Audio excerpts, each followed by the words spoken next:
আমার ভাই, যারা এই চক্রান্ত করছে আল্লাহ যেন তাদেরকে মিটিয়ে দেয়, জোরে বলুন আমিন। যারা মাদ্রাসা ভাঙার স্বপ্ন দেখছে আল্লাহ যেন নিচুড়ে তাদের রস বার করে দেয়। তাদের তকদিরে হিদায়াত থাকলে আল্লাহ হিদায়াত দাও, তা না হলে তাদেরকে নিস্তে নাবুদ করে দেয়।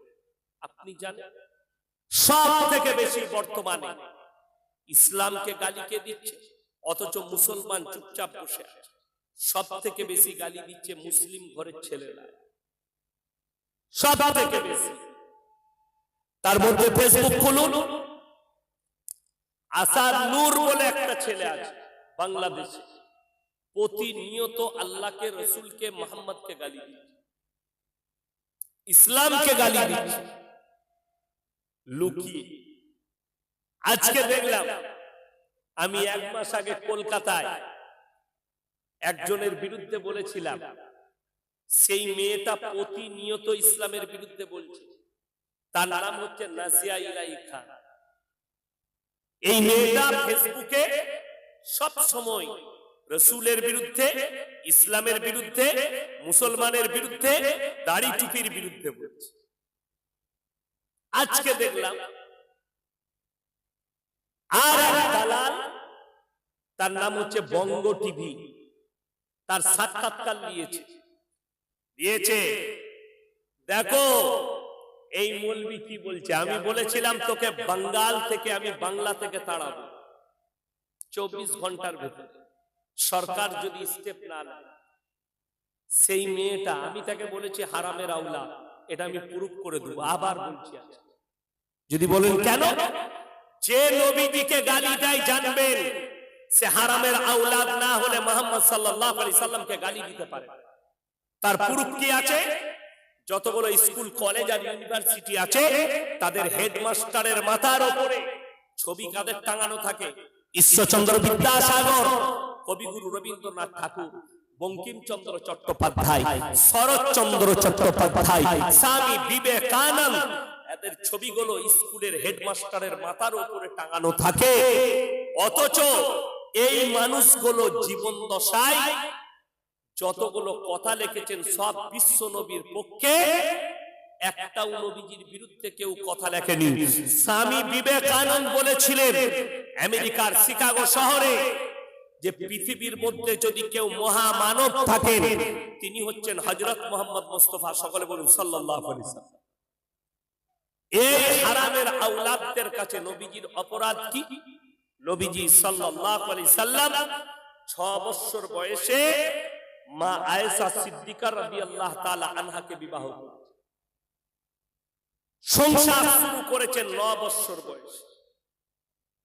আমি এমন একটা দলিল দিয়ে যাব, কোন যদি ডাক্তার, মাস্টার, প্রফেসর, ইঞ্জিনিয়ার এই বেলডাঙ্গায় থাকে, যদি আমার এটা কেটে দিতে পারেন দলিলটা, স্টেজে এসে আমার পকেট থেকে যা টাকা বেরোবে আমি দিয়ে দেব, যা বেরোবে তা, এবং আমি স্যালেন্ডার হব যে আমি ভুল বলেছি।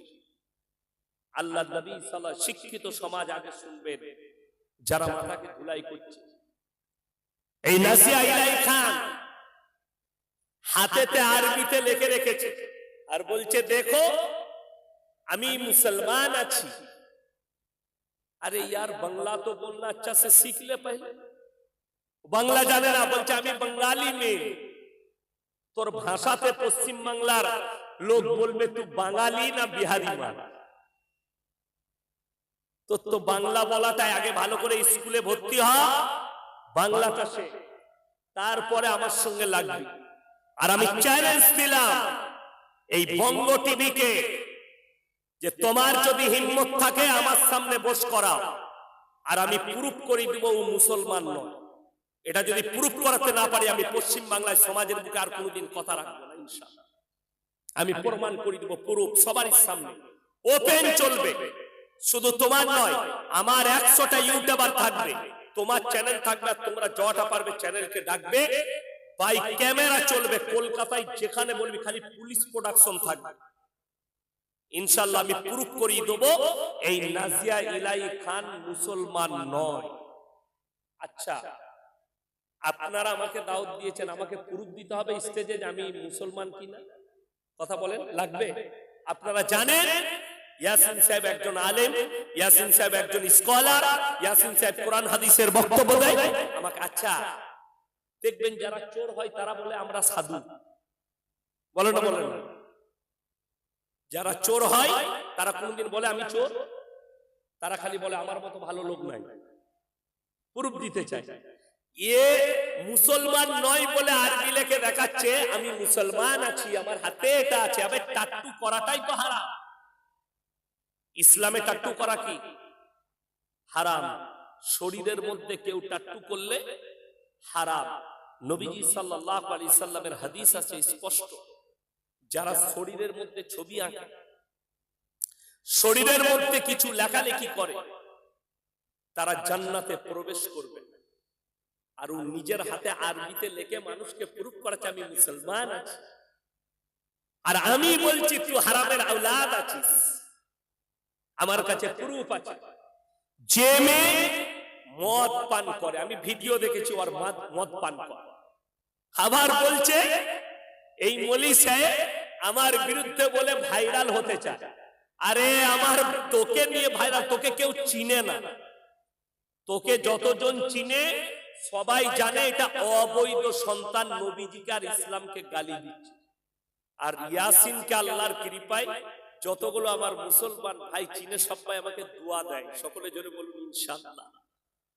দেশ বাংলাদেশ প্রবাসী যারা আছে সবাই আমাকে চিনে। তা না হলে আমার যতগুলো ইউটিউবার জলসা ছাড়ে একবার খুলে দেখবি, তোকে আমি বলে গেলাম যে আমাকে কত মানুষ চাই, কমেন্ট গুলো পড়ে দেখবি। আর তুমি যে হারামের আওলাদ, এটা আমি আবার বললাম। যদি হিম্মত থাকে এই বঙ্গ টিভিকে বলছি, তুমি যে দালালি করছো, তোমার দালালিটাও পশ্চিম বাংলার মানুষ বুঝেতে তুমি কার দালালি করছো। আমি আর নাম নেব, তুমি কার কাছে বিক্রি হয়েছো এইটাও পশ্চিম বাংলার মানুষ জানে। আল্লাহর কৃপায় আমার গলায় কারোর পট্টি বাঁধা নাই, আমি হচ্ছি আল্লাহর গোলাম। আমরা সবাই কার গোলাম? আল্লাহকে ছাড়া কেউ কি ভয় খায় না? और नाजिया इलाही खान, तेरे गले में किसका पट्टा लगा हुआ है सबको मालूम है। तू किसी का पली हुई कुत्ती हो, लेकिन अल्लाह के कृपा से मैं अल्लाह का बंदा हूं और अल्लाह ने भेजा, अल्लाह के सिवा मैं किसी से नहीं डरता इंशाअल्लाह।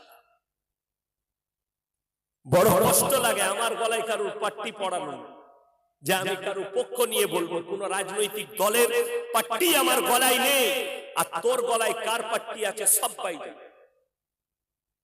तुम तो कुत्ती बन चुकी हो। और कुत्ता दो कंडीशन में भोगता, या तो पागल हो चुका है या तो पीछे उसका मालिक खड़ा है। तू जो भोग रही है ये मुझे मालूम है, तू इसीलिए भोग रही है कि तेरे पीछे कोई मालिक खड़ा है, तेरे गले में पट्टा डालकर पकड़ कर खड़ा है। लेकिन अल्लाह की कृपा से मेरा जान अल्लाह के कब्जे में, আমাদের জান আল্লাহর কবজা। আজকে মুসলমান আপনি ঈমানের উপরে টিকে যান। হে আমার যুবক, কালমার উপরে টিকে যান একনিষ্ঠভাবে। পৃথিবীর কোন শক্তির ক্ষমতা নেই আপনার এতটুকু ক্ষয়ক্ষতি করে।